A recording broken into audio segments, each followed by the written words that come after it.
When did you first realize that in your family you weren't allowed to fall apart?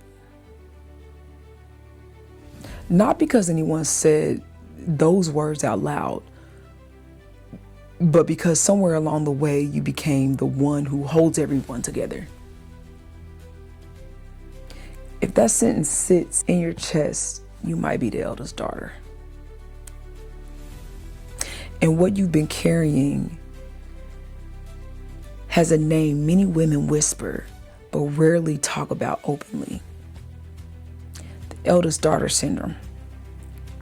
And no, it's not a medical diagnosis, it's a pattern, a role, a story written into girls long before they were ever given a choice.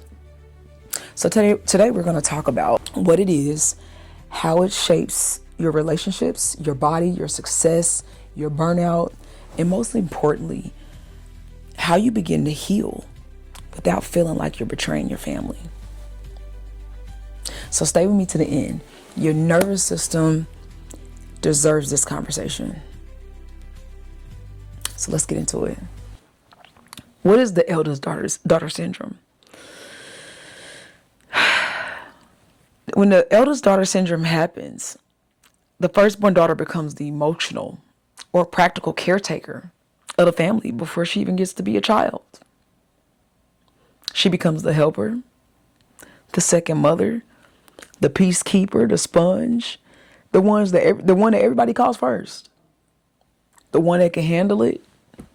She's told things like, "You're so mature for your age. Your siblings look up to you. Be strong for your mother." None of that stuff is normal. None of it. Don't upset your father. They need you. Over time, those words become programming. Love equals responsibility. Affection equals performance. Your value equals how much you can endure. And that little girl starts to believe, if I stop helping, I stop being loved. So she grows up extremely fast while emotionally postponing herself. She somehow learns to smile while swallowing the pain. She learns comfort. She learns to comfort others while never being comforted. She learns how to be dependable before she ever learns how to depend. So here's the thing. Almost no one says out loud, eldest daughters aren't strong because they wanted to be strong. They're strong because they had no other option. All right, y'all, let's get into it. Signs you might be experiencing eldest daughter syndrome. So I'm gonna read some statements and notice which ones land in your body, okay? You apologize for having needs. You feel responsible for other people's emotions. You struggle to rest without guilt. You feel on alert even during calm moments. You give advice. You are the advice giver in every friend situation. You were called little mom growing up. You volunteer to fix everything. You don't ask for help even when you're drowning. You struggle receiving without wanting to give back immediately.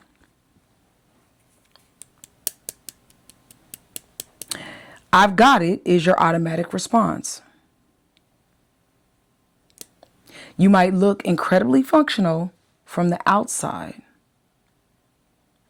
You get degrees, you start businesses, you handle emergencies, you hold everyone's crisis while quietly ignoring your own. But inside, your nervous system is tired. Not the take a nap tired, but the I've been holding up emotional ceilings since childhood tired. All right, y'all. So next we're going to talk about how this role actually forms in childhood. So the eldest daughter syndrome often forms in homes where parents are overwhelmed. There's a financial stress. There's addiction, mental illness. There's struggles like single parent household. There's cultural expectations in place. Caregiving on girls where parents are emotionally confiding in the child. A parent doesn't have to be abusive for this pattern to occur. And sometimes they're just struggling. Sometimes they didn't get support either. The parents don't know any better either.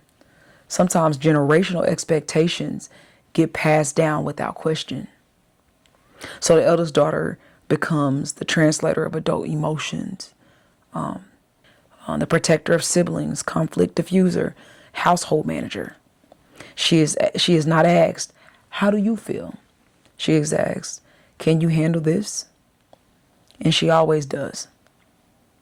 Because saying no didn't feel like an option. It gets real tricky here. Childhood roles do not stay in childhood. They repeat themselves in adulthood until we become aware of them. As adults, eldest daughters often choose partners they can fix, jobs where they can overwork, friends who lean on them. The codependency thing is huge. Spaces where they perform strength. They become therapists without degrees. The emotional airbag in people's accidents. I'm fine. Don't worry about me.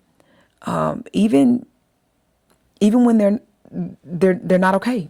They say they're okay. Romantically, they may feel drawn to emotionally unavailable partners.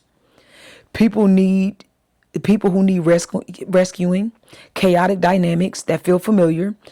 Relationships, I can go on and on. Relationships where they do all the emotional labor because chaos feels like home. The calm feels suspicious.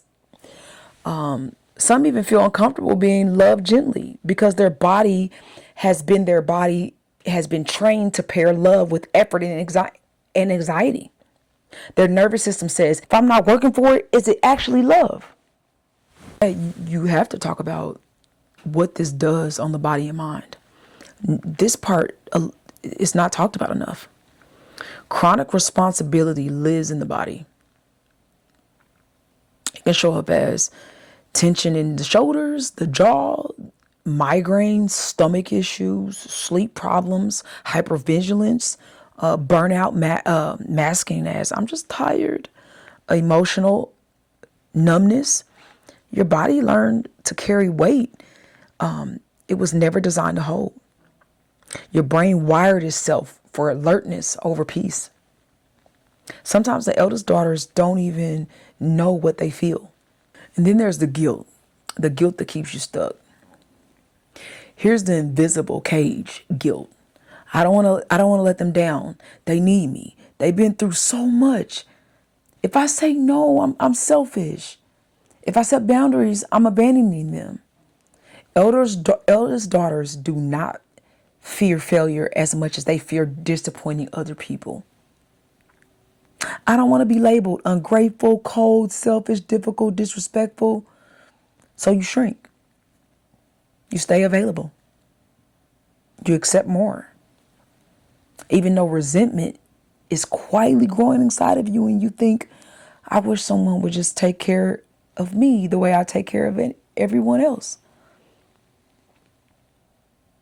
That is not selfishness speaking. That is unmet need finally knocking. When you start feeling like that, that's when the healing begins. Not Instagram healing, not aesthetic healing, real nervous system level healing.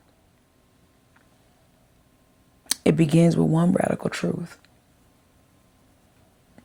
You were not born to be a caretaker of everyone's emotions.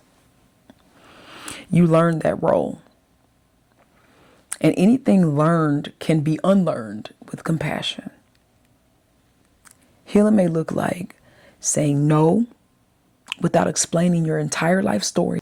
Resting when your body whispers, not when it collapses. Choosing partners who meet you halfway. Crying without apologizing. Say that again. Crying without apologizing. not answering every crisis call instantly, therapy or support groups, allowing yourself to be ordinary, not superhuman. At first it feels wrong, but your body confuses peace with danger because stress once felt safe.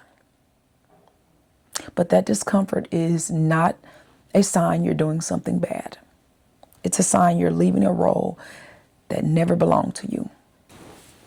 Okay, so this is a message directly to the eldest daughter. You did nothing wrong by growing up fast. You adapted to survive. And that adaptation was brilliance. You held things no child should have had to hold. You raised people while still raising yourself. You loved deeply, fiercely, thoroughly. And now it's your turn. Your turn to rest. Your turn to receive. Your turn to be human. Your turn to be heroic. You don't have to earn love anymore. You don't have to audition for it. You don't have to hold the world together to deserve softness. You deserved a childhood. And you deserve right now an adulthood that feels gentle inside your body. Take this video as permission you never got. You are allowed to put things down. You are allowed to choose yourself and to be still. You are allowed to choose yourself and still be a good daughter, sister, partner, and friend. This isn't rebellion. This is repair. For everyone that's out there listening, if today's conversation touched something in you, please don't leave quietly. Tell me in the comments, I'm my eldest daughter and I'm learning to rest. I read them. I read all my comments. You guys know I respond. I feel them. You are not alone in this. And if you guys want more content on emotional healing, family roles, trauma patterns, and becoming who you were before the world gave you assignments, please subscribe, hit the subscribe button, stay with me. We're going to unlearn survival together, okay? And your story isn't over. It's finally becoming yours. Big up. Peace out. See y'all in the comments. Bye.